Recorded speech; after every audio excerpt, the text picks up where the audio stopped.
사망아, 너의 이기는 것이 어디 있느냐? 사망아, 너의 쏘는 곳이 어디 있느냐? 사망에 쏘는 것은 죄요, 죄의 권능은 율법이라. 우리 주 예수 그리스도 말미암아 우리에게 이김을 주시는 하나님 감사. 네. 하나님, 오늘도 내 삶 속에서 진정한 기쁨과 승리를 누릴 수 있도록 성령의 인도하심을 받고 나아갈 수 있도록 힘을 주시고 은혜를 내려주시옵소서. 주님을 찬양하며 감사드리며 예수님의 이름으로 기도드렸습니다. 아멘. 오늘 말씀 사무엘 하 5장 1절에서 12절 말씀입니다. 제5장.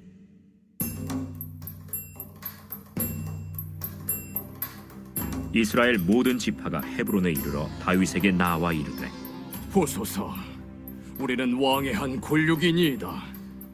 전에 곧 사울이 우리의 왕이 되었을 때에도 이스라엘을 거느려 출입하게 하신 분은 왕이시었고, 여호와께서도 왕에게 말씀하시기를 내가 내 백성 이스라엘의 목자가 되며 내가 이스라엘의 주권자가 되리라 하셨나이다. 이에 이스라엘 모든 장로가 헤브론에 이르러 왕에게 나아오매, 다윗 왕이 헤브론에서 여호와 앞에 그들과 언약을 맺음에 그들이 다윗에게 기름을 부어 이스라엘 왕으로 삼으니라. 다윗이 나이가 30세의 왕위에 올라 40년 동안 다스렸으되 헤브론에서 7년 6개월 동안 유다를 다스렸고 예루살렘에서 33년 동안 온 이스라엘과 유다를 다스렸더라. 왕과 그의 부하들이 예루살렘으로 가서 그 땅 주민 여부수 사람을 치려하매 그 사람들이 다윗에게 이르되, 내가 결코 이리로 들어오지 못하리라. 맹인과 다리 저는 자라도 너를 물리치리라. 그들 생각에는 다윗이 이리로 들어오지 못하리라 함이라. 다윗이 시온 산성을 빼앗았으니 이는 다윗 성이라. 그날에 다윗이 이르기를, 누구든지 여부수 사람을 치거든 물깃는 대로 올라가서 다윗의 마음에 미워하는 다리 저는 사람과 맹인을 치라. 하였으므로 속담이 되어 이르기를, 맹인과 다리 저는 사람은 집에 들어오지 못하리라 하더라. 다윗이 그 산성에 살면서 다윗 성이라 이름하고 다윗이 밀로에서부터 안으로 성을 둘러싸음이라. 만군의 하나님 여호와께서 함께 계시니 다윗이 점점 강성하여 가니라. 두로 왕 히람이 다윗에게 사절들과 백향목과 목수와 석수를 보내매 그들이 다윗을 위하여 집을 지으니 다윗이 여호와께서 자기를 세우사 이스라엘 왕으로 삼으신 것과 그의 백성 이스라엘을 위하여 그 나라를 높이신 것을 알았더라.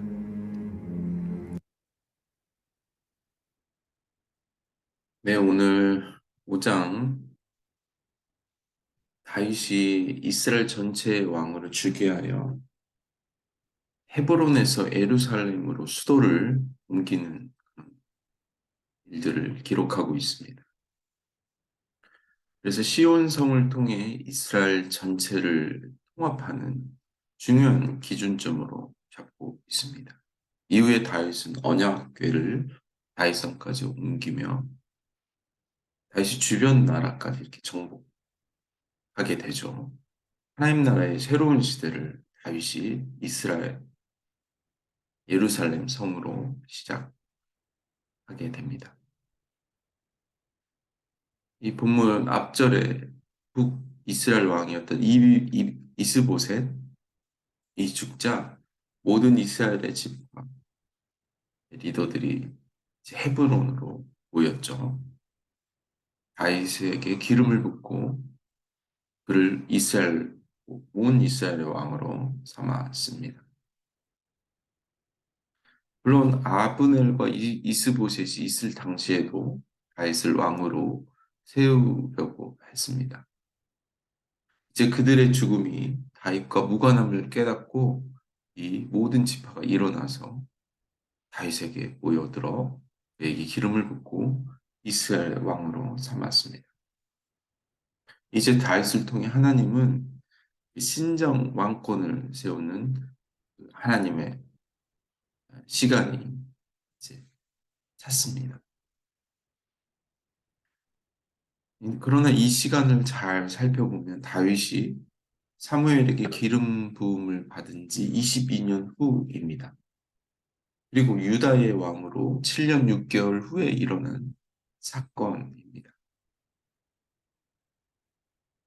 하나님의 뜻에 따라 33년 동안 역사상 가장 위대한 국가를 건설하게 됩니다. 그러니까 유다 왕을의 7년, 이제 33년 가장 멋진 성경에서 가장 하나님이 기뻐하시는 그런 왕으로 세워집니다. 11절에 보면 두로왕 히람이 다윗 군과 이후에 또 솔로몬 군까지 지어줍니다. 그리고 성전을 건축하는데 기술자와 자재들을 보내 전적인 지원으로 동맹 관계를 계속 맺고 있습니다. 다윗은 하나님의 기름 부음을 받고 왕으로서 혹독한 훈련을 지금 거치고 22년 동안 하나님이 정한 시간이 되어 하나님의 백성 이스라엘 왕으로 즉위합니다. 다윗은 지금 길보아 산에서 사울이 죽고 나서 7년 정도 후에 통일 왕으로 즉위하게 됩니다. 결국 하나님의 때를 기다릴 줄 아는 믿음의 사람이었음을 우리가 발견하게 됩니다. 다윗이 한때는 블레셋의 망명에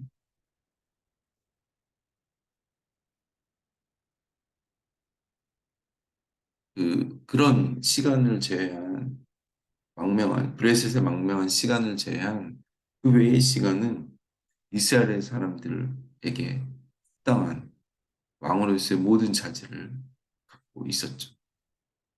심지어 블레셋에 있는 동안에도 그 선대하고 장로들에게 전리품을 나눠주는 그런 모습을 보였습니다. 이제 진정한 이스라엘 왕으로 모든 장로들, 집파를 대표하는 사람들이 모여서 왕으로 추대하고 있습니다. 사실 다윗은 사울 시절부터 사람들이 다윗을 높였죠. 다윗은 만만이고 사울은 천천히라고 칭했습니다. 이 사건으로 인해서 사실 사울이 이 질투로 인해 다윗을 죽이려고 했습니다. 그래서 결국 백성들은 사울이 있었을 때부터 다윗을 알아왔습니다.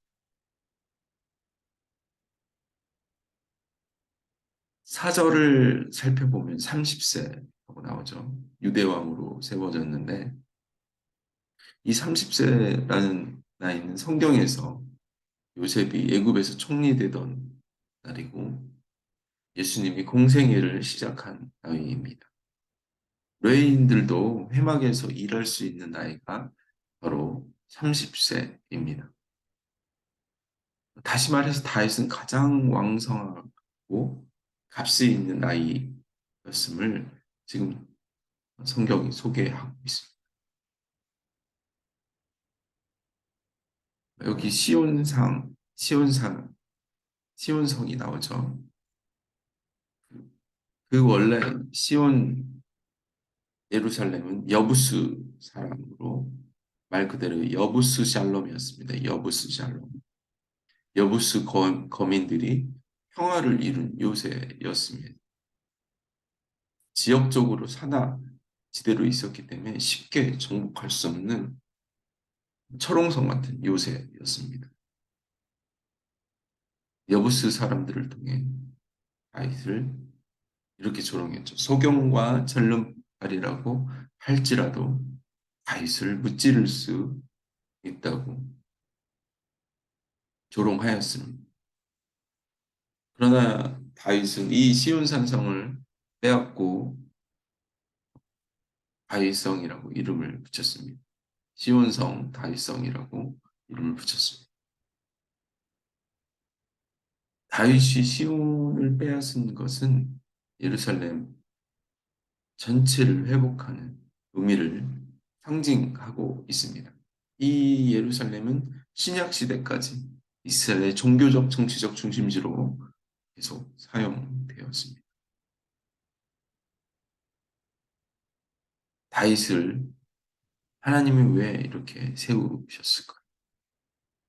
10절을 보면 만군의 하나님 여호와께서 함께 계신, 이게 오늘 말씀의 결론입니다. 다윗의 모든 승리의 이유는 만군의 하나님 여호와께서 함께 계신, 이 만군의 여호와라는 이름은 다윗이 골리앗과 싸웠을 때 다윗이 고백했던, 선포하였던 그런 말씀입니다. 앞으로도 그의 이름의 능력이 높아지는 거죠. 하나님의 이름이 높아지는 것입니다. 사울은 그의 집안이 점점 약해진 이유가 바로 하나님과 함께하지 못했기 때문에 가문이 점점 기울었죠. 우리는 하나님과 동행하는 그 이유와 모든 것이 우리 자신의 어떤 축복과 형통, 그 사울의 길에, 인본주의의 길에 걸어가지 않아야 하는 것입니다. 하나님이 나에게 맞춰주기를 원하는 그런 삶이 아니라 우리가 하나님 말씀에 합하여 하나님이 합당한 삶을 살아갈 때 만군의 여호와 하나님께서 우리와 함께 계십니다. 그분의 이름을 높이며 우리가 서 있는 그곳이 지온성, 다윗성, 예루살렘이 되어 가는 것입니다. 오늘도 우리 하루 하나님 앞에 믿음으로 고백하며 선포하며 우리가 있는 땅에 하나님의 깃발을 꽂아 하나님 주신 그 승리, 하나님이 경험케 하시는 그 모든 능력을 함께 고백하며 하늘을 그렇게 승리로 하나님께 올려드립시다. 하나님, 이 땅에 혼돈과 질투와 전쟁 가운데 있는 시간, 하나님의 말씀으로 승리의 깃발을 꽂아가며 시온성을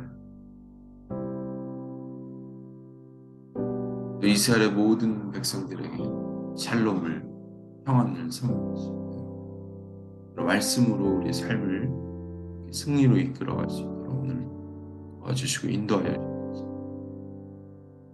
우리의 어떤 의도 아닌 하나님, 여호와 하나님의 이름이 높아지기를 선포합니다. 직장에서, 가정에서, 관계하는 모든 관계 속에서 주님의 샬롬, 복되는 놀라운 복된 하루가 될 수 있도록 힘을 주시고 내려주시옵소서. 주님을 찬양하며 감사드리며 예수님의 이름으로 기도드렸습니다. 아멘. 오늘도 그런 주님이 우리에게 맡겨준 땅을 시온성으로 채울 수 있도록 우리 승리합시다. 아멘.